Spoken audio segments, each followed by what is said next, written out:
Desi. Bagaimana kabar hari ini? Alhamdulillah, baik. Luar biasa. Baik ya, sehat.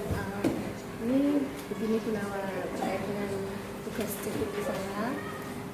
Kebetulan di materi supervisi akademik ada tugas bahwasannya saya harus mensupervisi salah satu rekan sejawat. Nah ini saya izin dulu sama Gunawan, kira-kira bersedia? Ya, boleh, silahkan. Ya. Supervisi akademik ini nanti ada 3 tahapan, yaitu pra-observasi, yaitu sebelum pelaksanaan, kemudian observasi, dan selanjutnya pasca observasi. Nah, untuk observasi sendiri kira-kira Gunawannya bersedia di hari apa?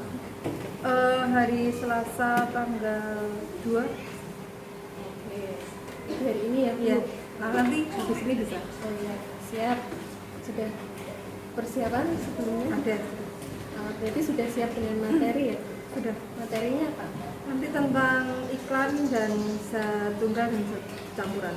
Oke, iklan dan itu bisa tunggal ya. Berarti Ya. muatan pelajaran Bahasa Indonesia dan IPA.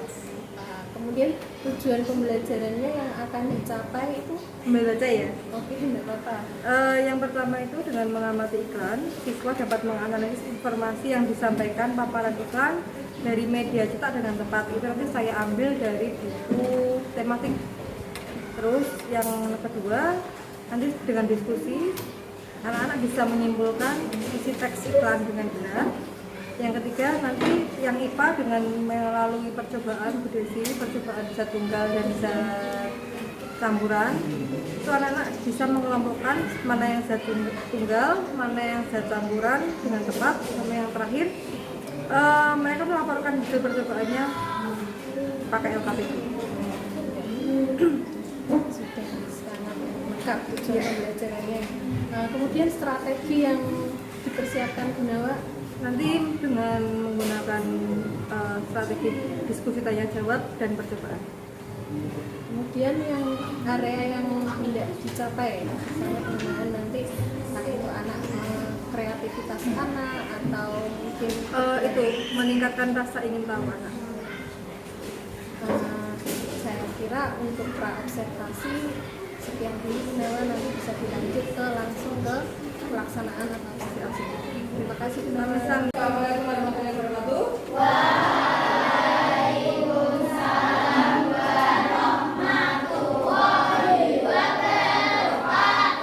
Selamat pagi anak-anak.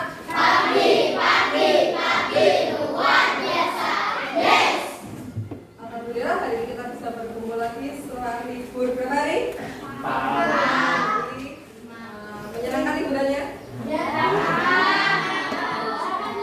Sangat menyenangkan. Alhamdulillah. Hari ini kita kembali bertemu di sekolah untuk memulai pelajaran, menimba ilmu lagi. Untuk itu sebelum kita mulai pelajaran, barang kita berdoa terlebih dahulu. Ini kita minta Allah membimbing. Silakan.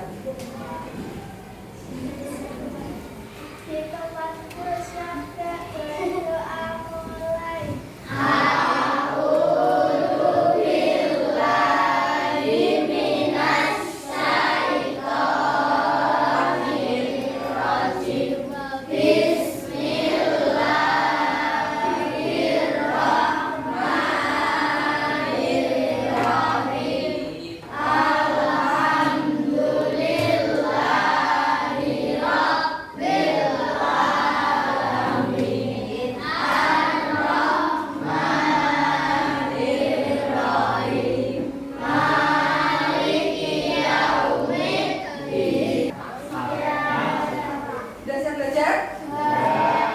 Coba sebelum kita mulai belajar, dirilekskan dulu punggungnya, bahunya, duduk yang tegak, adem. Jangan lendetan. Yang tegak diatur, yang enak duduknya. Pahanya letakkan di paha.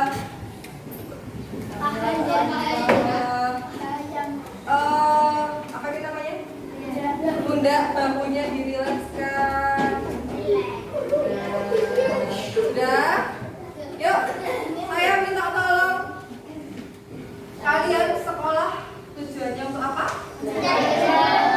ilmu.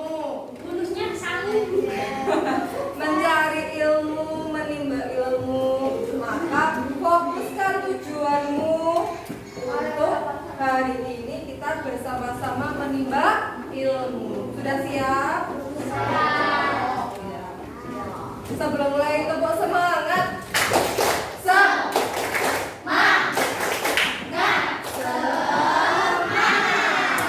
Siap ya? Fokus ya? Sudah dibukakan bukunya? Sudah. Anak-anak, tujuan belajar kita hari ini tadi dengan kita membawa alat peraga, yaitu minyak, ada gula, ada pasir dan air tadi. Kira-kira kita ingin mengetahui apa? Satu, pengertian? Bukan satu. Oke, satu, campuran. Ada pengertian campuran. Ada lagi pengertian? Campuran itu terdiri atas dua apa? Materi. Nah, terus selanjutnya setelah kita tahu pengertian dan campuran dan materi, kita tahu apa lagi? Contohnya. Terus tadi kalau kita perhatikan mesin cuci, harapannya kita bisa tahu apa? Menjelaskan. Enggak? Kita bahas apa tadi? Kita akan membahas pengertian dan tujuannya, pengertian dan ciri-ciri campuran. Tema berapa?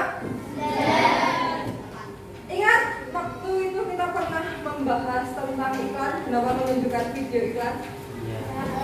Ingat iklan apa waktu itu? Iklan obat? Promak obat apa? Nah, apa yang kamu amati dulu iklannya? Ada apa saja? Iklannya itu kira-kira bagaimana? Apa nak? Mengandung promosi. Dia tujuannya untuk promosi. Yang dipromosikan apa nak? Barang, obat. Terus di iklannya itu ada apa lagi selain dia mengajak orang atau mempromosikan barangnya? Apanya yang menarik? Ada gambarnya yang menarik. Apalagi mas?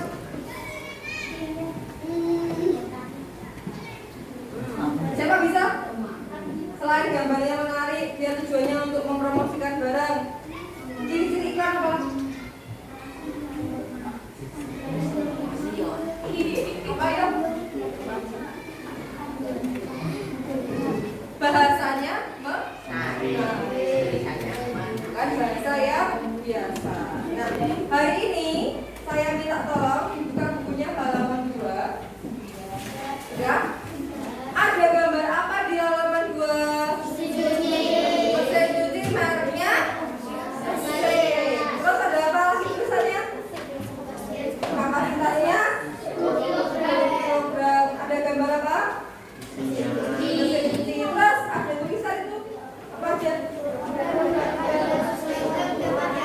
Terus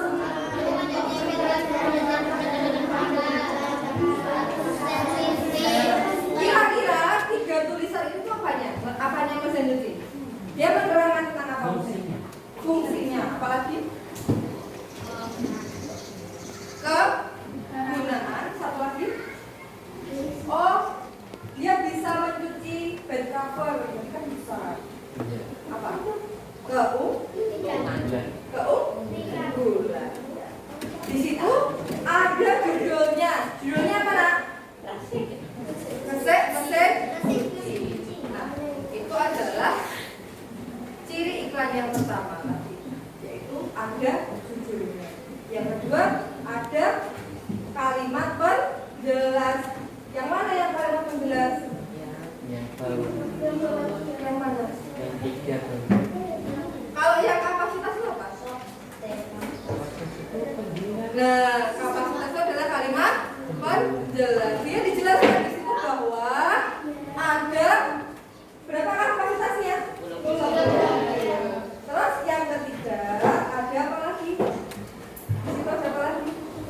gambarnya yang menarik. Gambar apa itu?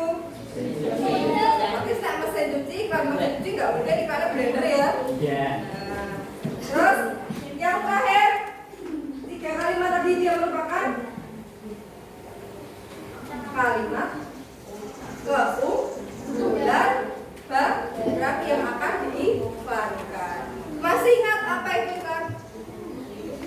Apa? Katanya masih ingat apa itu? Siapa yang ingat apa itu iklan? Iklan sponsor. Coba dia yang punya iklan, apa itu iklan? Coba angkat tangan, Baba. Saya Bu. Biasakan ya kalau mau jawab. Saya Bu, saya mau menjawab. Siapa yang mau jawab? Baba, silakan.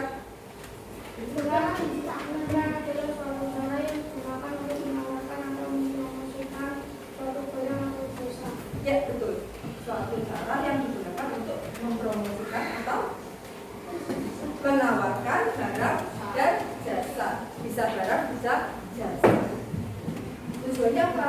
Agar orang-orang satu tahu produknya, yang kedua dia memakai produknya atau memakai jasanya. Itu yang dinamakan iklan.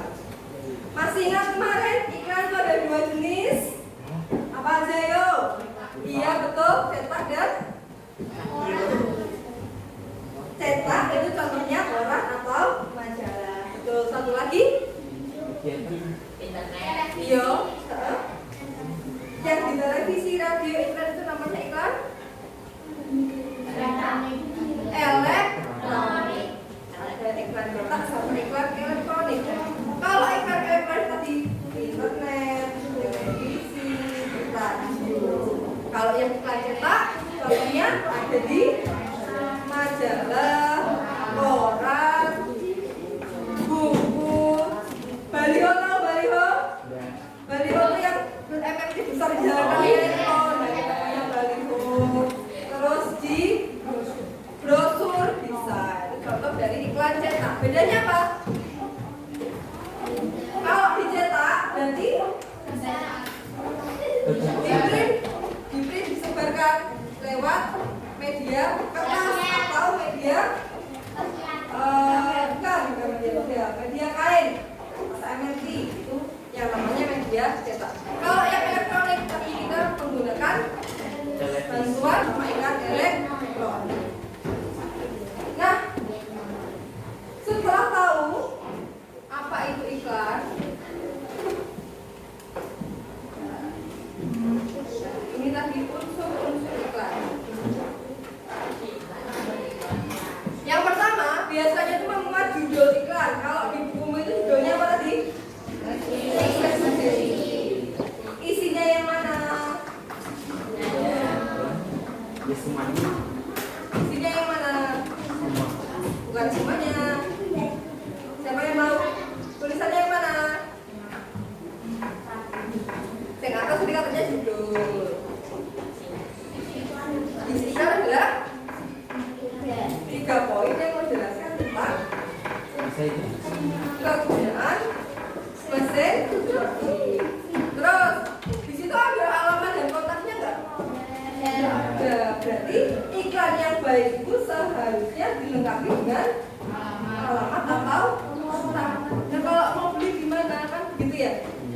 Kalau nggak ada layar, kalau tidak ada kontak yang bisa dihubungi, kita kan belum mau belinya di mana. Maka iklan yang baik itu harus dilengkapi dengan alamat atau nomor kontak. Terus, apakah ada deskripsi produknya? Ada. Yang mana? Yang mana?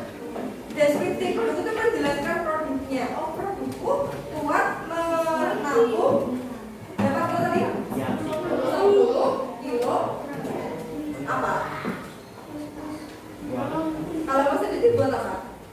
Cuci pakai. Ya, apa namanya, deskripsi produknya menjelaskan kapasitas produk. Terakhir, sumber iklan. Dari mana sumbernya itu juga harus dijelaskan. Itu adalah 5 ciri iklan yang baik. Sampai sini ada pertanyaan? Ada pertanyaan? Tidak. Kalau tidak, setelah ini nanti saya akan bagikan lembar LKPD. Silakan kamu berdiskusi dengan teman-teman untuk mengerjakan soal di halaman halaman 3. Nanti kerjakan di LKPD yang Gunawan kita. Terus sebelum itu, kalau pakai ini harus cuci, cucinya pakai apa sih? Air terus deterjen. Nah, pernah nggak kamu mengamati sabun yang sudah muter-muter di mesin cuci itu? Pernah cuci nggak di rumah? Pernah cuci baju nggak? Enggak, ya Allah.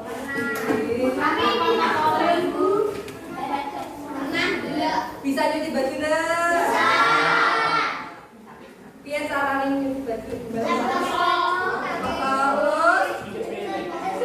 dikasih air, dikasih sabun. Air dan sabunnya mesin cuci yang kalian gunakan untuk nyuci itu awalnya bagaimana airnya? Bersih. Sabunnya bentuknya apa?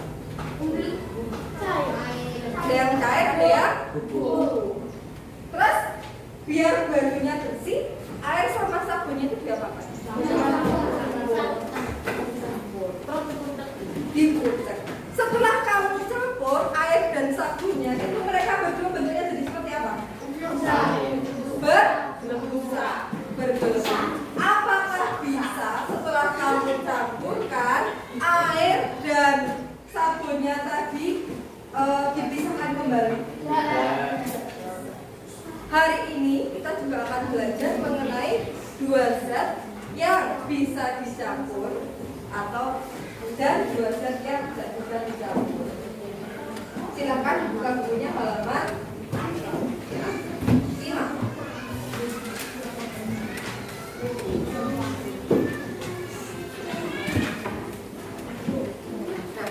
Di sekitar kita itu banyak benda. Ada yang namanya benda padat, benda cair, sama benda gas. Masing-masing benda itu menempati ruang dan memiliki masanya masing-masing.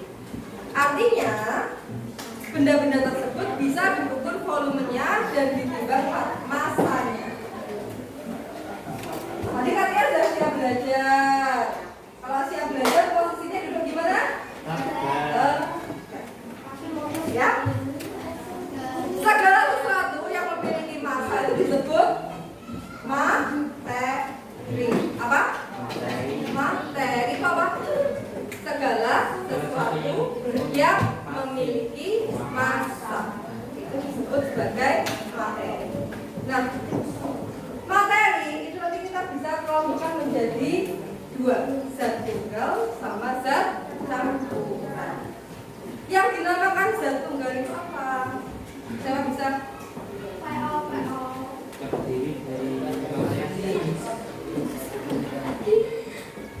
Siapa bisa? Air yang ada di dalam gelas. Saya punya air di dalam gelas. Ini merupakan contoh materi. Ini masih berupa materi tunggal. Terus saya tambah lagi. Ini apa ini? Isinya apa? Gula. Ada air, ada gula. Ini masih merupakan contoh materi. Kalau ini tak campur,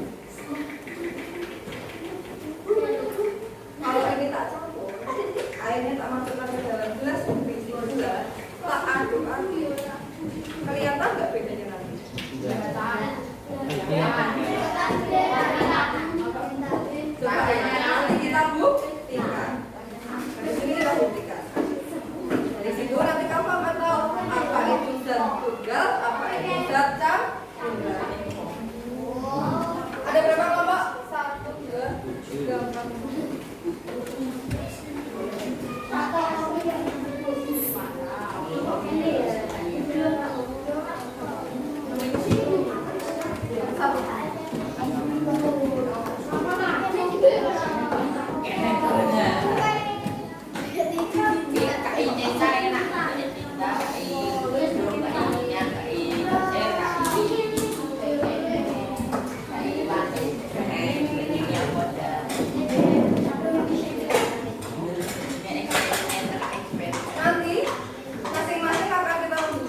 zat tunggal ketika dicampur itu bisa bercampur secara utuh atau dia tidak bisa tercampur. Kita lanjutkan.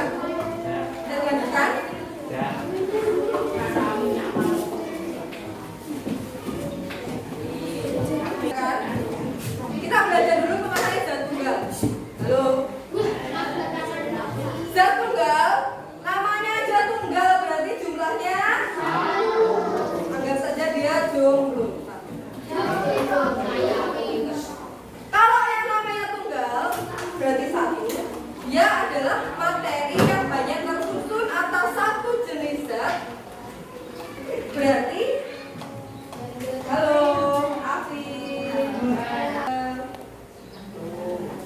ada berapa hasilnya? Satu. Jenenge wae zat tunggal berarti jumlahnya satu.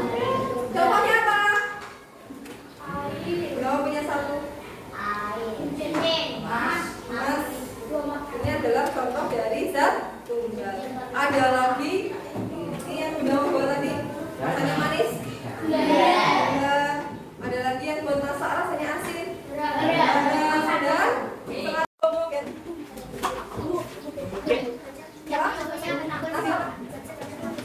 Zat-zat yang tercampur sempurna. Berarti apa? Ketika dia dicampur menjadi satu, tidak bisa dipisahkan.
Minyak dan airnya tidak bisa tercampur. Berarti tadi kalau nggak bisa dicampur setelah diaduk namanya campuran homogen atau heterogen. Jadi air dan minyak adalah contoh dari campuran. Sekarang gula sama air sudah diaduk. Hasilnya seperti apa? Apakah masih bisa lihat gulanya? Ya? Sudah tercampur secara? Berarti artinya campuran air dan gula ini betul. Kita terima kasih. Terakhir apa tadi ini? Kayak kopi ya? Apa ini? Sudah diaduk. Tidak bisa tercampur. Artinya ini adalah contoh dari campuran karena tidak tercampur. Terima kasih Bapak. Terima kasih Bapak kelompok 1 sampai dengan 7 pertanyaan. Halo. Hai. Kita tolong sudah waktu mengerjakan lembar kegiatan dikerjakan secara kelompok bersama nomor absen kelas. Dikerjakan tabelnya hasil pertanyaan jawab. Kalau ada pertanyaan silakan angkat. Nah, sebentar lagi maaf saya tahu.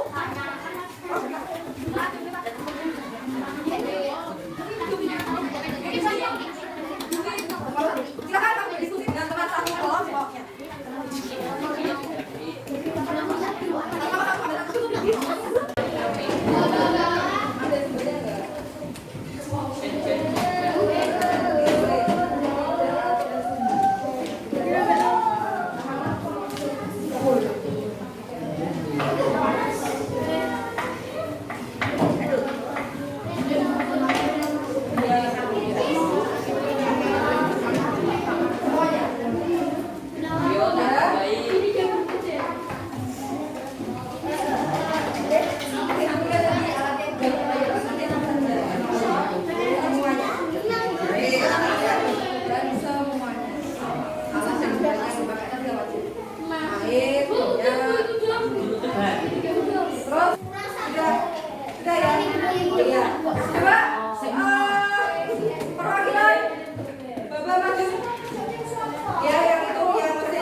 Betul pesan? Betul? Ada pertanyaan ke Bilqis? Tidak? Terima kasih Bilqis, tepuk tangan buat Bilqis. Hari ini silakan dikerjakan 6 soal yang ada di papan tulis ya, ditulis di buku. Ya, masing-masing. Langsung jawabannya saja.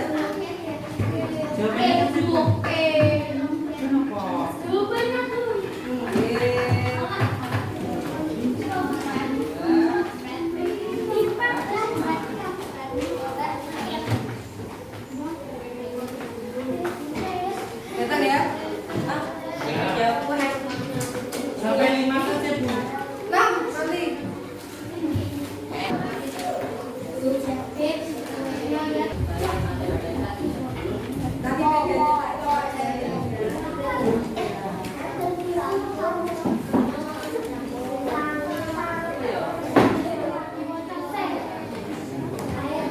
Nanti itu dikasih pembelajaran kita hari ini. Bagaimana perasaannya belajar hari ini? Bisa diterima? Terima kasih. Halo Rian. Bisa diterima belajar hari ini? Senang? Besok kita lanjutkan materi selanjutnya mengenai apa?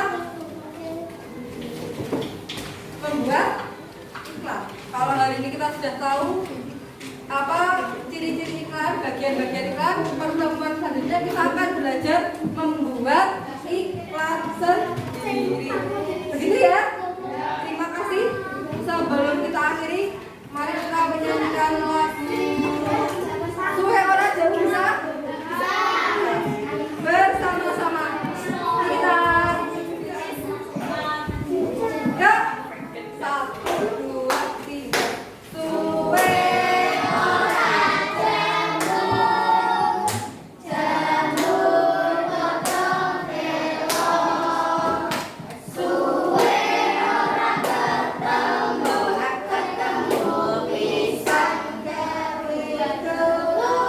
daerah mana?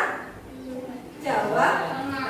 Terima kasih anak-anak. Selamat beristirahat setelah ini. Assalamualaikum warahmatullahi wabarakatuh. Waalaikumsalam warahmatullahi wabarakatuh.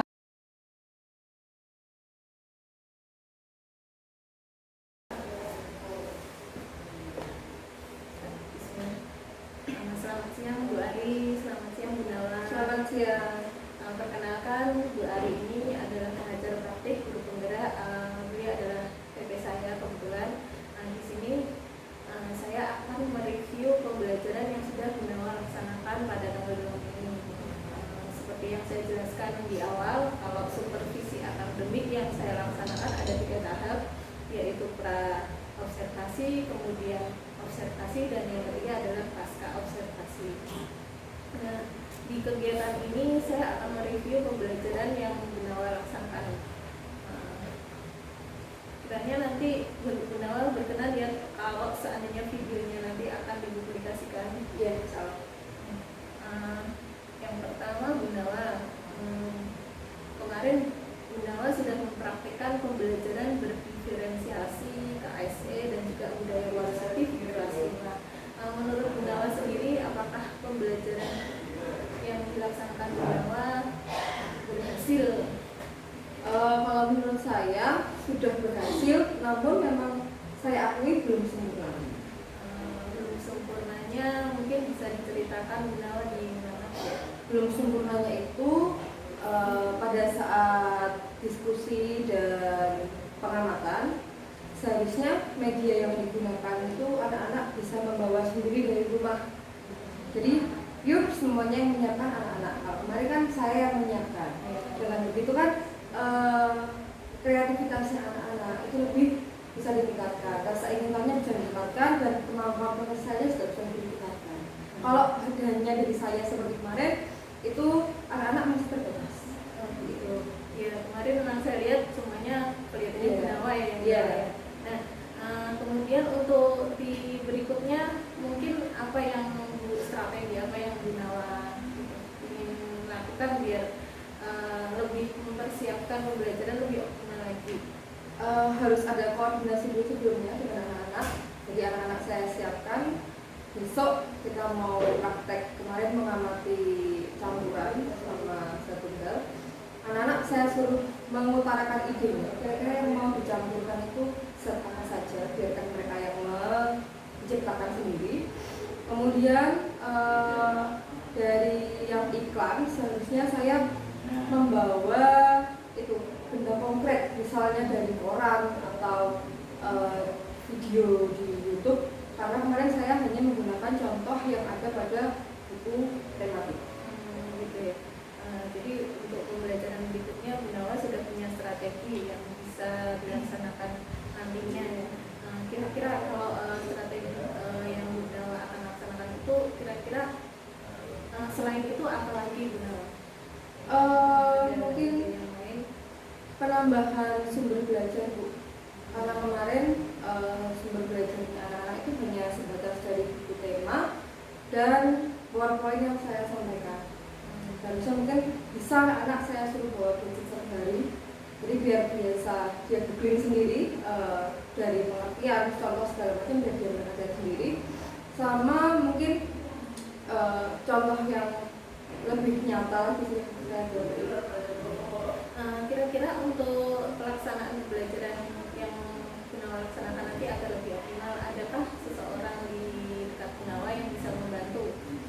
Banyak ya Bu, ada dari teman sejawat, misalnya yang ikut CBT seperti Bu Desi sendiri, dari atau Bu Widi Budia, dari guru kelas lain atau kelas sebelumnya yang mungkin pernah mengajar anak-anaknya itu, jadi saya lebih tahu karakter anak itu seperti apa yang di dalam.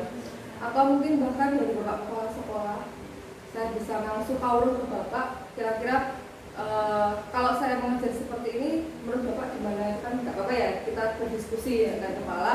Atau mungkin bisa dari anak-anak itu sendiri. Kalau tadi saya bebaskan mereka untuk bereksplorasi, kan saya juga bisa lebih memahami, oh ternyata karakter anak saya itu seperti ini, saya harus gimana ke depannya, kan insya Allah akan lebih baik lagi. Ya. Terima kasih Bu Nawa. Tadi Bu Nawa sudah menyampaikan strategi untuk pembelajaran berikutnya, kemudian siapa yang akan membantu. Mudah-mudahan di pembelajaran berikutnya Bu Nawa bisa lebih maksimal, lebih bermanfaat bagi semuanya. Pembelajaran yang dilaksanakan benar-benar berpihak pada siswa ya, benar-benar berpusat pada siswa dan sesuai dengan apa yang diinginkan oleh siswa, memenuhi kebutuhan siswa. Nah, ini catatan refleksi saya sudah dari saya sendiri pribadi atas pembelajaran yang dilaksanakan Bu Nawa itu. Untuk kelebihannya saya menilai Bu Nawa sudah menguasai anak-anak, bisa mengkondisikan kelas itu bagaimana seharusnya menghadapi anak yang aktif bagaimana, yang pasif bagaimana. Bu Nawa sudah bisa mengkondisikan. Kemudian penguasaan materi Bu Nawa sudah bagus dan pembelajaran berjalan dengan lancar. Namun ada sedikit kekurangan Bu Nawa. Untuk tadi mungkin sudah disampaikan sendiri refleksinya dari Bu Nawa. Media yang digunakan itu untuk iklan mungkin Bu Nawa kurang konkret gitu ya, membawa contoh-contoh yang lebih variatif, lebih banyak. Kemudian saat praktek teknik stop untuk mungkin lebih itu lagi, lebih lebih maksimal lagi kalau teknik stop itu diiringi dengan iringan musik, agar anak itu juga lebih menghayati, lebih rileks lagi gitu, dan lebih fokus, lebih tenang gitu. Itu kebiasaan ya nggak apa-apa, nanti kedepannya bisa untuk berlatih lagi gitu. Terima kasih Bu Nawa. Sama saya juga terima kasih. Dari saya itu saja. Selanjutnya semoga Bu Nawa bisa mempraktekkan pembelajaran berdiferensiasi lebih baik lagi. Amin. Terima kasih. Tadi sudah dilakukan pengamatan, berarti sudah dua kali ketemu ya, 3 kali dengan ini. Iya, benar. Sebelum, terus observasi saat kegiatan pembelajaran dan ini. Karena praktek ini adalah untuk CGP sebagai mempraktekkan menjadi coach dan coaching ya toh, di dalam pengamatan sudah baik sesuai dengan petunjuknya. Tetapi di akhir jangan lupa kita bukan memberi solusi. Hampir terpancing ke arah itu, awal-awal sudah baik. Bu Nala sudah kita tanyakan kurangnya apa, kira-kira yang dirasakan kemarin sampai dengan itu perlu penambahan apa. Jadi Bu Nawa sendiri menemukan kelemahannya, Bu Nawa sendiri yang menelusuri jejaknya sampai menemukan solusinya. Jadi kita sebagai coach jangan terpancing untuk memberi solusi gitu. Jadi hampir tapi terus menarik diri gitu ya. Karena praktiknya memang sensitif banget antara biasanya kalau orang curhat, ya kan? Curhat itu lama-lama kita memberi opini kepada orang yang menemukan masalah itu sebetulnya kurang pas, karena opini kita kan berdasarkan keadaan kita, bukan berdasarkan keadaan kedua. Jadi itu awal